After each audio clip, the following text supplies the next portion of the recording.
So, who here likes Gary Bettman? Good afternoon. I love your energy. Hello, Columbus. This is as loud a building as I've ever heard. First of all, once again, even you in proved Vegas, this is an NHL city. So thank you. You can do it. You can do better than that. That's more like it. It's okay. I'm bringing a gift. I'll just go ahead and say it. Gary Bettman is the greatest thing that has ever happened to the NHL. Although Bettman is really just a symbolic figure and a messenger for the owner's interests, I'll be focusing on the events that happened during Bettman's time as commissioner. So, what did he do to make people hate him so much?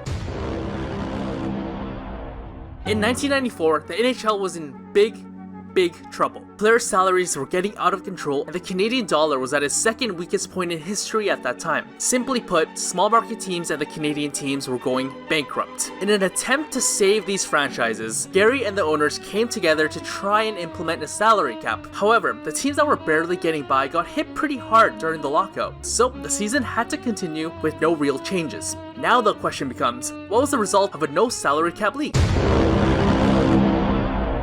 The irony here is that people say Bettman hates Canada and tries to Americanize the game, but the truth is, Bettman was the one who fought for the Nordiques and the Jets during the 1994 lockout. I mean, there's nothing wrong with players negotiating for the best contract possible given his environment, but there is something wrong about putting blame on Bettman for the very event that he tried to prevent. It's the dream. nope.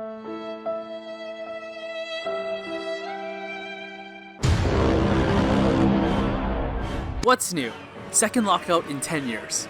It sounds very bad, and it is. The imbalance and disparity in the league is still a big problem. Although fans had to endure a dreadful year while people lost jobs and got laid off, a new hard salary cap that was made in 2005 still positively impacts the NHL today. Because the salary cap made a more even playing field for everyone, the NHL itself is more competitive and more exciting to watch.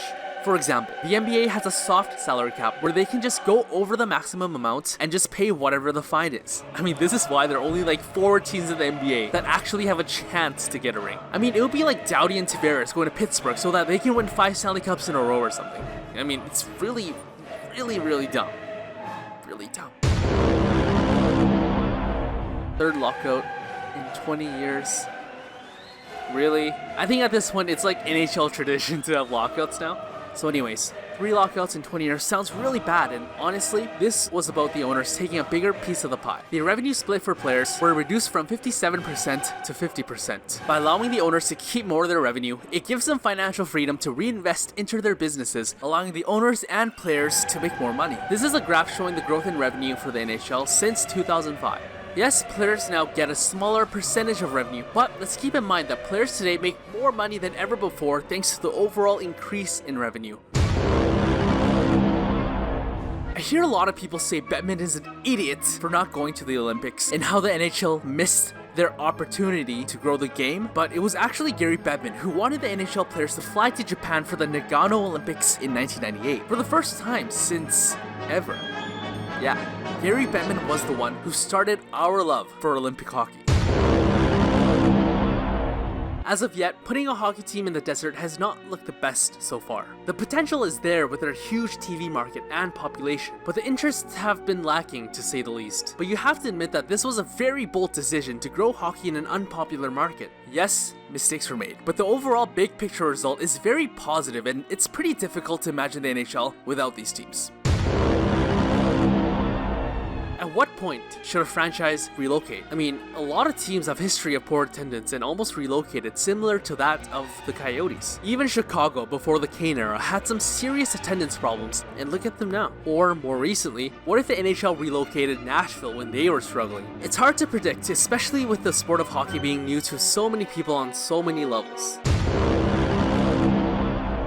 The game of hockey became less about physical dominance and more about speed dominance. Today is a game about skill, not hits. It's unfortunate for people like me who really enjoyed the old days of crazy hockey games, but we have to look at it from the other side of the spectrum. The main problem about the old game is that we need to try and prevent future incidents like this. And Lindros is hammered down to the ice by Scott Stevens.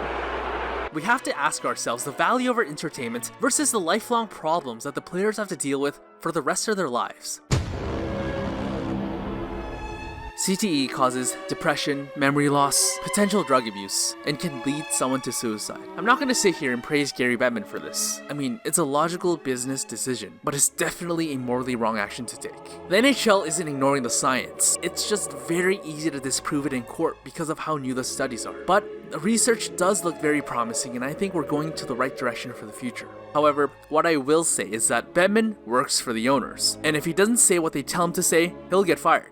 Then, the owners will find someone else to deliver their agenda to the public. And the $9.5 million salary that Bettman makes per year makes it a lot easier to become their scapegoat. Okay, let's talk about the good things that Bettman has done.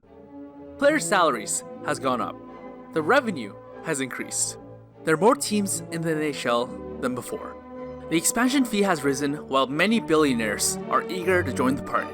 Value of franchises increased while Toronto became the first $1 billion franchise in 2012. The NHL gets massive record-breaking deals from huge media networks like Rogers and NBC. Bettman introduced the Winter Classic, but we might as well call it the Chicago Classic now. Although it's not perfect, the league is safer than ever before for the players. There are more games played in Asia and Europe, while exposure is greater than ever in all parts of the world. And finally, Gary brought back the Jets! Lion A shooting scores! So that's pretty cool. Gary Bettman has transformed this league into a business that imposes a serious threat to the MLB and the NBA. Bettman's impact is felt all over North America, and the NHL has never been this successful in its 100-year-old history. He is a grower, not a shower, and he's damn good at his job. So next time you see Gary Bettman, boo him. Not because you hate him, boo him because it's in our culture to do so. Music City is clearly a hockey city. So thank you.